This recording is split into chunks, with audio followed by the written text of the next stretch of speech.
Who is the lover? Allah. Who is Ar-Rahman? Allah. Who is Al-Mannan? La ilaha illallah Muhammadur Rasulullah.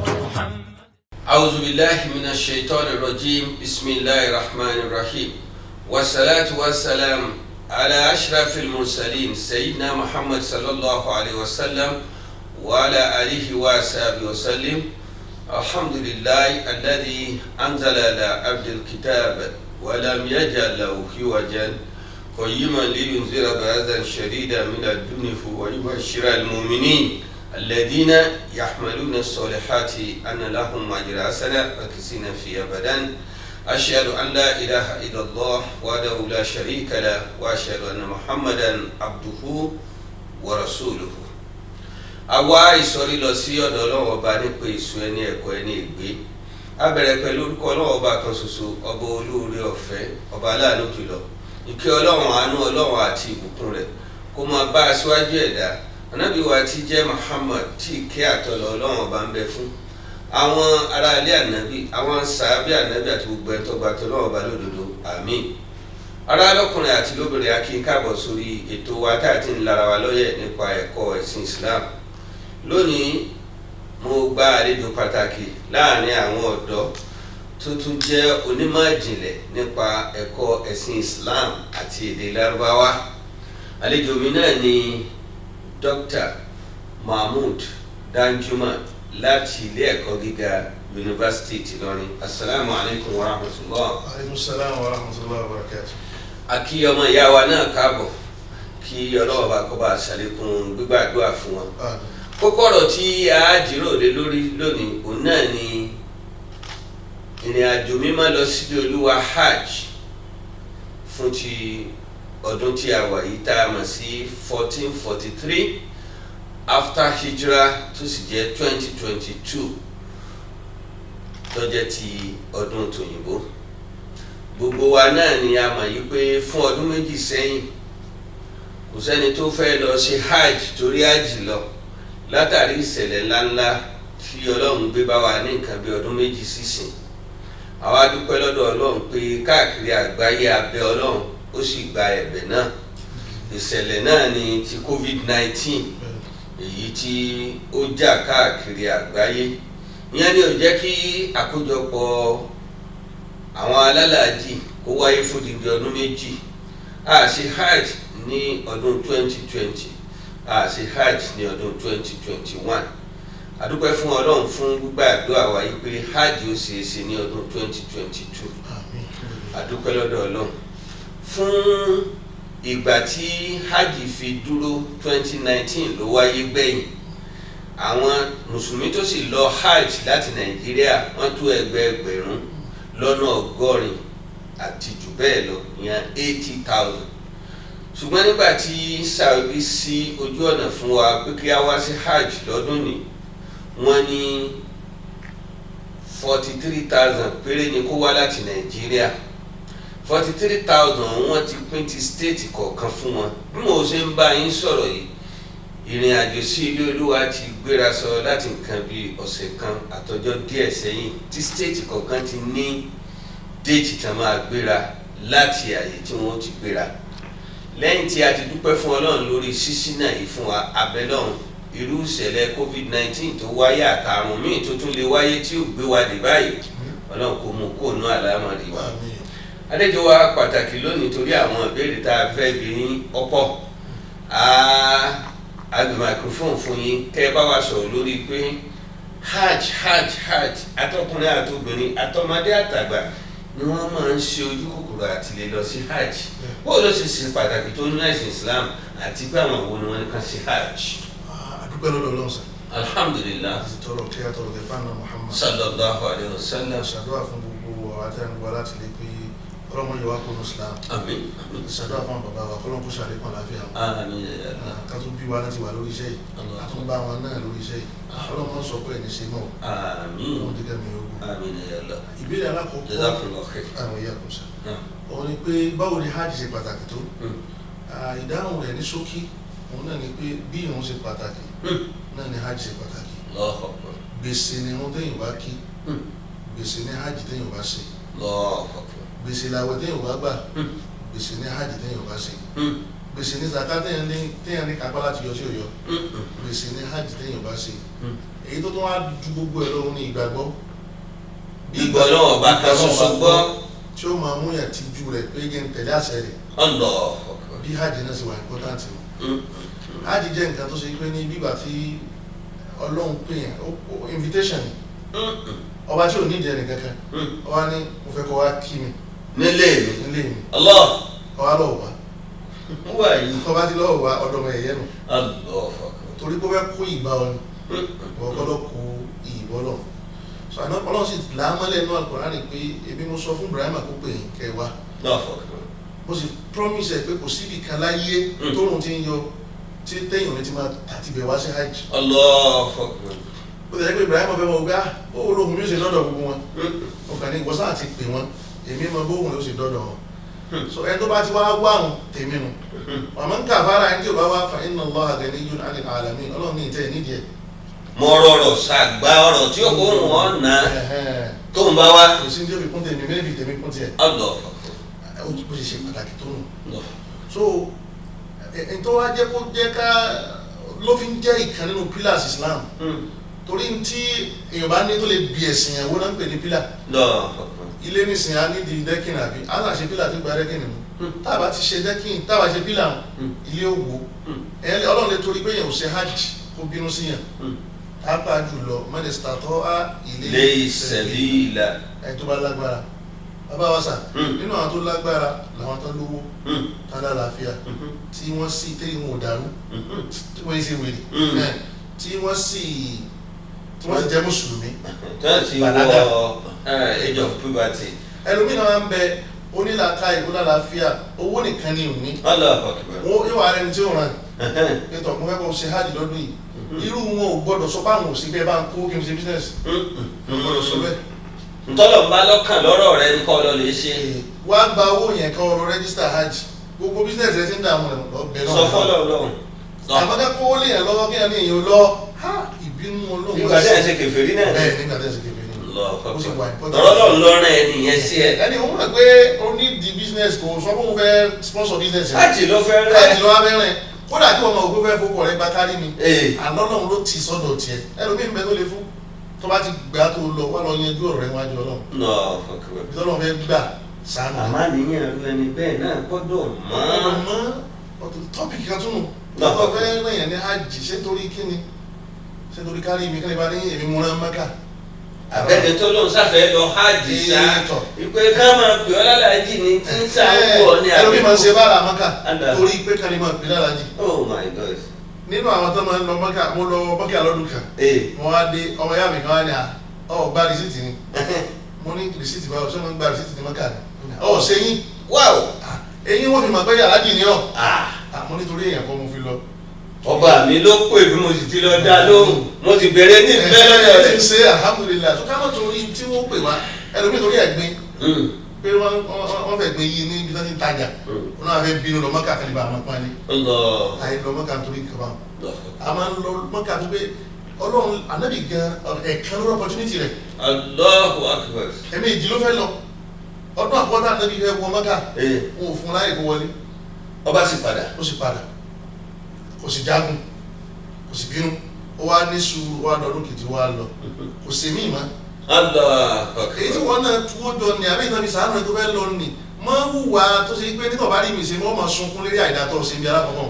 ẹ ṣe púpọ̀ ní àsìkò tí a dé yìí mo fẹ́ fi àsìkò yìí kí alága àpapọ̀ fún ètò hajj ní Nàìjíríà yẹn ni chairman Chief Executive National Hajj Commission NACO náà ni Alhaji Dhikrullah Kunle Hassan ọmọlúwàbí tòótọ́ ti Muslim Student Society of Nigeria òun ló tọ́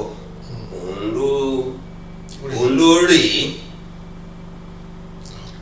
akitiyan rẹ̀ nínú MSS in the whole of Zombi àti national body MSS títí tó fi graduate as a lawyer tó fi jáde ní university akitiyan ọ̀hún tá a ti ń jọ ń bá bọ̀ lòun náà ń bá bọ̀ títí dì sí ó wá sí chairman alálàájì ní Ọ̀ṣun state fún bí nǹkan bí ọdún 10 gẹ́gẹ́ bí alága kó tó wá bọ́ sí ààyè alága fún NACON. ọ̀pọ̀ èèyàn ní ti ń jẹ́ alága nílé iṣẹ́ ètò alálàájì Nàìjíríà àmọ́ tí èyí fẹ́ yàtọ̀ ọ̀nà tó gbà yàtọ̀ ni pé ọjà alága ní year 2020 wọn ò sì rí hajj ṣe torí covid òun ṣàǹbáṣẹ́ lọ ti ẹni ó tó di 2021 wọn ò rí hajj ṣe ó ní bá rí hajj ṣe Ọlọ́run ló kọ bẹ́ẹ̀ àwọn iṣẹ́ tó kù tá a ṣe á mọ̀ bá lọ inú iṣẹ́ tí wọ́n ń bá lọ ni pé èèyàn lè má lè tuwó hajj kalẹ̀ lẹ́ẹ̀kan náà open hajj saving scheme fáwọn èèyàn pé bẹ́ẹ̀ bá ti ń pawó tẹ̀ rere ẹ máa lọ sọ sínú saving scheme yìí a máa bá yín tọ́jú ẹ̀ títí àsìkò fi tó tẹ́ fi lọ hajj.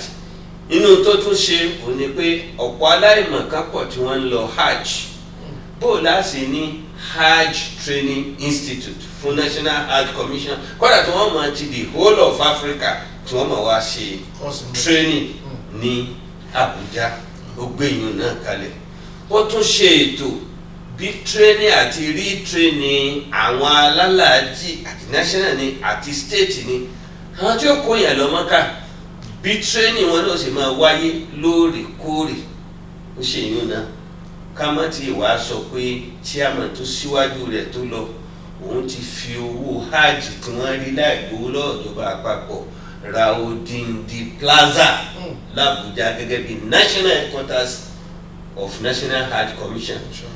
ńgbà tẹ́ni ìrà kalẹ̀ ó kó wọn fix ẹ̀ kó wúlò fún tágbé kalẹ̀ fún iṣẹ́ yẹn ló ti wá ṣe kalẹ̀ tẹ́ bá dé National Hajj Commission nísìn ẹ rí i pé kọ́dà wọ́n ti ń kọ́ mọ́ṣáláṣí ńláńlá tuntun síbẹ̀ so akíkí àmàna alálàájì fún orílẹ̀-èdè Nàìjíríà Barrister Dhikrullah Kúnlé Hasan náà kọ́ bá a pẹ̀lú rẹ̀ àtòwọn àti gbogbo àwọn ìgbìmọ̀ rẹ̀ gbogbo àwọn tó ti serve síwájú wọn tẹ́lẹ̀tẹ́lẹ̀ náà àwọn náà gbìyànjú níbi mo wá dé tí mo fi rántí tí NACON ṣe lọ́wọ́ ni pé àwọn alálàájì náà múra yìí wọ́n gba training lọ́dọ̀ bọ́ọ̀dù alálàájì wọn wọ́n gba training lọ́dọ̀ àwọn international air travelers tí wọ́n ń kó wọn lọ ìmọ̀ràn wo lẹ fẹ́ fáwọn alálàájì àtẹni tí ń ṣẹ̀ṣẹ̀ ń lọ àtàwọn títí máa ń lọ tẹ́lẹ̀ òmí inú wọn tí máa ṣe àwọn tí máa ń ṣẹ̀ṣẹ̀ ń lọ lọ́nà pé nǹkan ẹ má dáhùn lóhùn gbogbo tí wọ́n sọ ọkọ̀ sọ̀rọ̀ ńbẹ́ báwa bá sọ fún yín lọ́rọ̀ ẹ báwo náà sọ̀rọ̀.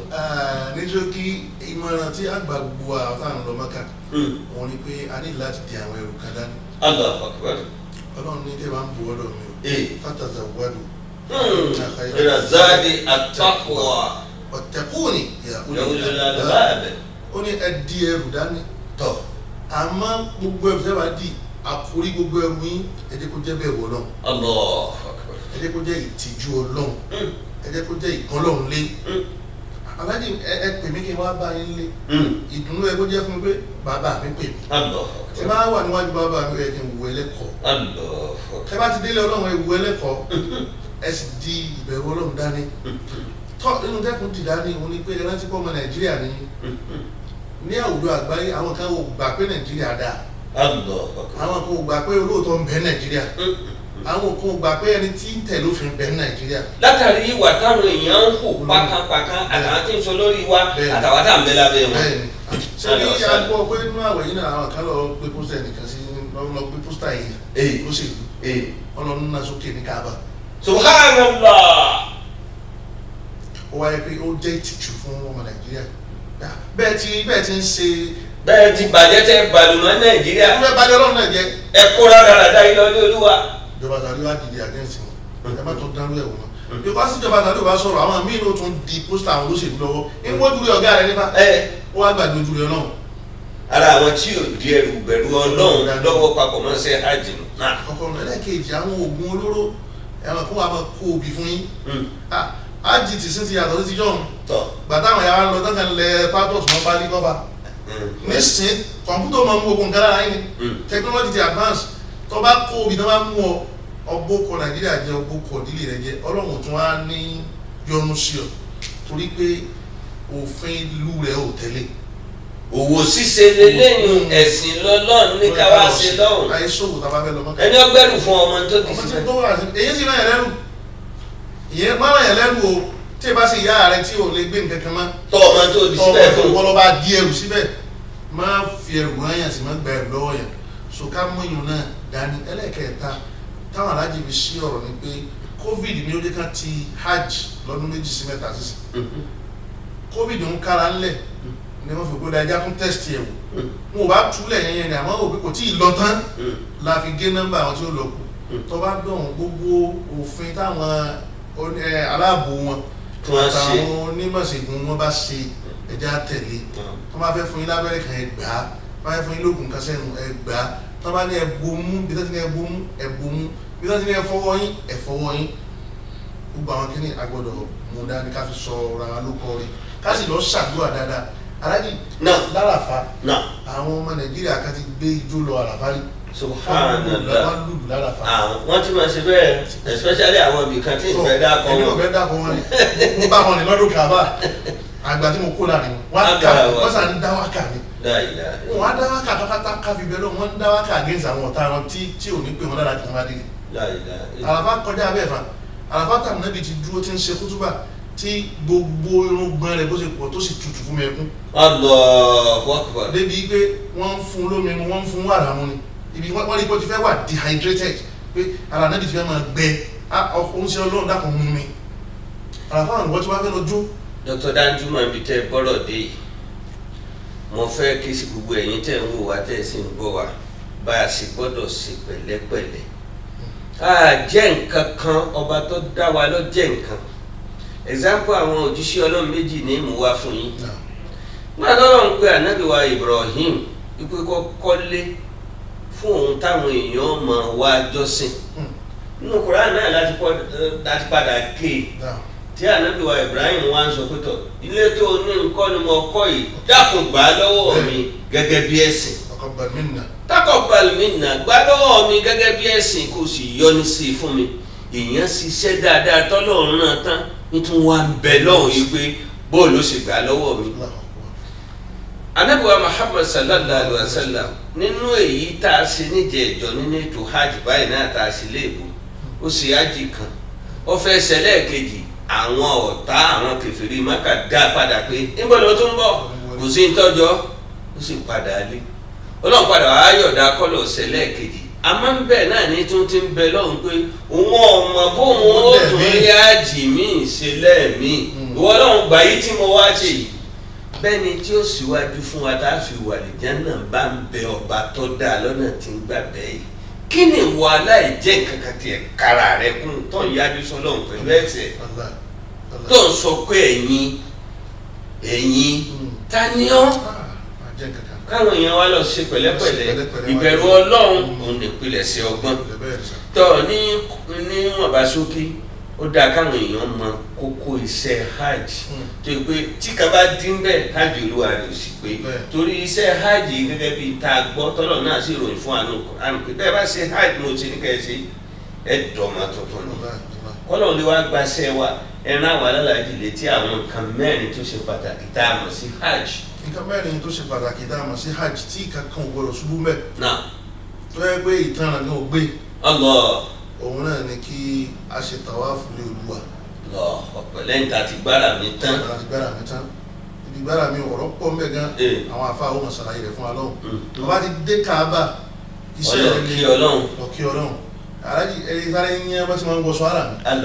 ṣe rí ẹni báwọn kan máa ń yọ ẹgbẹ́ kan lẹ̀ àwọn kan máa ń dàbúrà àsìkò oorun nìkan là á máa dàbúrà yẹn tó máa ṣe tàwa fọlọ́wọ́ tó máa pè wọn àbí ọ̀sẹ̀ wọnú Káàbà ọba kan fẹ́ kírun ara mi rẹ̀ ọ́ dàbò ìjìká rẹ̀ méjèèjì. tó jìká kankan ò ní yọ ọ́ lẹ̀. ọ̀tún bá yẹ pé ọ̀fẹ́ ṣe tàwa fún ni ọ́ bo ìjìká pósì ọ̀yọ̀ ti atẹ́gùn lè máa fẹ́ sí ọ ládùrárá wàládùrárá. sọ ọ sì wá bẹ̀rẹ̀ pẹ̀lú bisimilahi Allahu akbar. ibi tó ti bẹ̀rẹ̀ wọ́n ti gbé síbẹ̀ máa wo iná green máa wá iná green káàkiri. yóò ti bẹ̀rẹ̀ nù ó ilé Ọlọ́run po lẹ́ẹ̀méje. so ọ sì máa bẹ làbẹ́ká wọ́n ti wọ́ sọ̀rọ̀ làbẹ́ká ló mọ̀ sí tó bá ti wọ́n ń ṣe. gbogbo ayé lọ́ọ́ pàdé ń bẹ̀. yányá àwọ̀ oríṣiríṣi gíga oríṣiríṣi ìjọ ọ̀gbẹ́ndì àlìkí àmọ́ ẹni tọ́lọ́ wọn sọ pé gbogbo yẹn dídé. ẹni tẹ́ ẹ̀rí yẹn mọ̀ pàdé mẹ́rin náà ṣé wọ́n á ṣe àdúrà èyí tó jáde nínú àdúrà tẹ́yìn máa ṣe mẹ́rin lọ́gbà náà. آتنا في الدنيا حسنة وفي الآخرة حسنة وقنا عذاب النار. ìtumọ̀ gbogbo orí tó ń wá láyé Ọlọ́run dákun ṣe fún mi orí àlìkí àmọ́ dákun ṣe fún mi sì làmì bìyà náà kò sí nǹkan tó ju bá wọn lọ mọ́. one tó bá ti wá sí yín tán ọ̀sàfà àti mọ́lúwà. kátó sẹ́yìn ọ̀yẹ́kọ̀ yẹn náà fílà yóò yẹn náà fílà ẹ̀wọ̀n yín wọ́n ṣe àwọn iwájú mọ̀kámọ̀ Ibrahim súnà ni kì í sọ̀rọ̀ yẹn. ọ̀ yẹn náà fílà mọ̀kọ́ Ibrahim ọ̀ mú mi Zemzem ọ̀ bẹ̀lọ́n sí ọ̀ṣọ́ wa lọ síbi Safa àti mọ́lúwà tó jẹ́ pàtàkì. rántí pé ìjọ tí Hajar tó sásàfà àti mọ́lúwà tó ìṣòro rẹ̀ pin. wọn náà fi bẹ̀rẹ̀ lọ́nà náà pé ìṣòro ayé rẹ̀ lọ́nà yóò pin kó lànà kó bó ṣe lànà kó Hajar tó fi lọ́kàn balẹ̀ tó bá sáyẹn tán. ó di méjì ní iṣẹ́ tó ṣe pàtàkì níṣẹ́ hajj. ẹlẹ́ẹ̀kẹta òun ni àràfá lílọ sí àràfá ká dúró ń bẹ̀ tó ń bá ti yọ ká wà ń bẹ̀ títí tí ó ń fi wọ̀ ká wà bẹ̀lọ́n alájí téèyàn bá jẹ́ ẹni tí ń bẹ̀lọ́n àbí tí ò ní mọ̀ pa hajj àràfá ló bọ́rìn jù.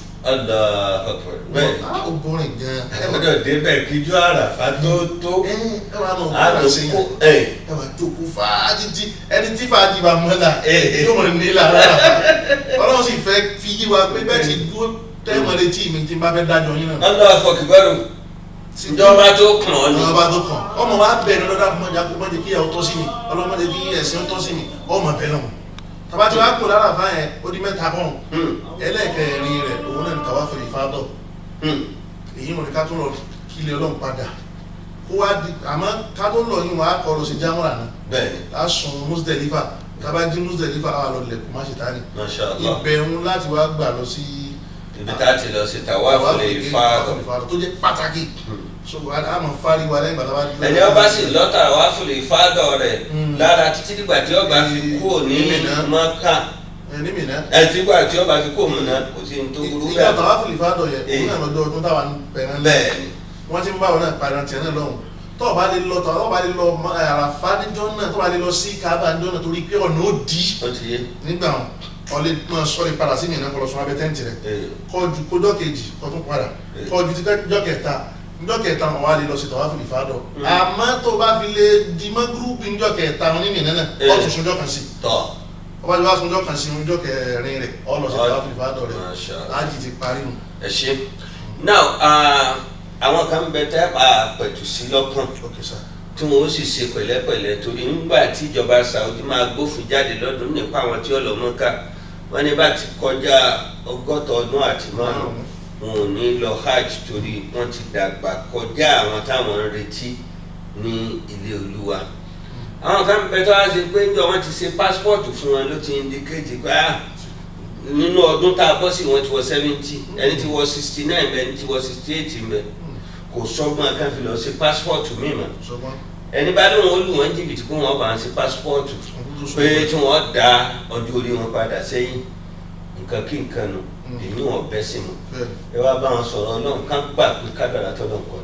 ẹ bá wọn bá ti sọ wọn kádàrá ni a ti sọ lẹ́ẹ̀kan pé Ànábì sallallahu alaihi wasallam ọdún tó kọ́kọ́ fẹ́ lọ ó tẹ̀ ti dé Mẹ́kà tán láì wọn ò sì fún báwọn fún físà kó wọlé àwọn òjò wọlé ó sì padà sẹ́yìn ó ń ṣe Ọlọ́run o ẹni tí ó kọ abẹ́tẹ̀ sáájì wọn làwọn ò fẹ́ ó yọra padà ọdún kejì náà tó sílẹ̀kùn fún so wọn náà ní sùúrù tọ́lẹ́bù bá wọn bọ̀ pé àní Ọlọ́run ló lẹ̀mí Ramadan ti ń bọ̀ ìdàníyàn rẹ̀ kọ́ lọ múra máa wẹ̀ torí wọn ò fi age limit sí yàn tọ́ba lọ múra ẹ̀ Ànábì ní múra tẹ́yìn bá ṣe inú àwẹ̀ ó dà gẹ́gẹ́ bí hajj tẹ́yìn ṣe so tọ́ba lọ́rọ̀ bá tún gún ọ lẹ́mìí tó tún láti rí bíbù lọ́wọ́ ẹ̀ tún lọ hajj ọdún tí ń bọ̀ ó rọrùn kí òfin yẹn ti kú lẹ̀ títí ọdún tí ń bọ̀.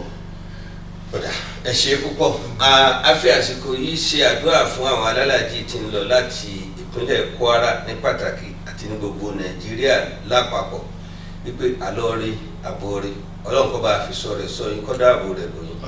àwọn alákòóso ètò hajj fún ìpínlẹ̀ Kwara ní pàtàkì ọwọ́ tuntun ní gbogbo wọn Ọlọ́run kó fi hajj tọdún ní ìpọ́n wọn lẹ́nu kó má jẹ́ kára burú kankan bó ti wọlé kiri wọn kó sì gbà lẹ́sìn fún wọn.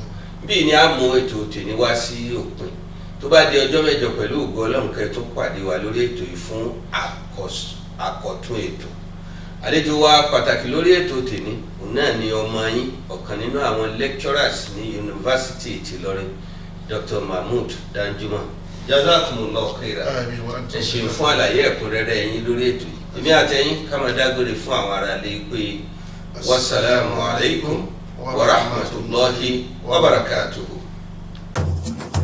Allahu akbar, Allahu akbar, Allahu akbar, Allahu akbar.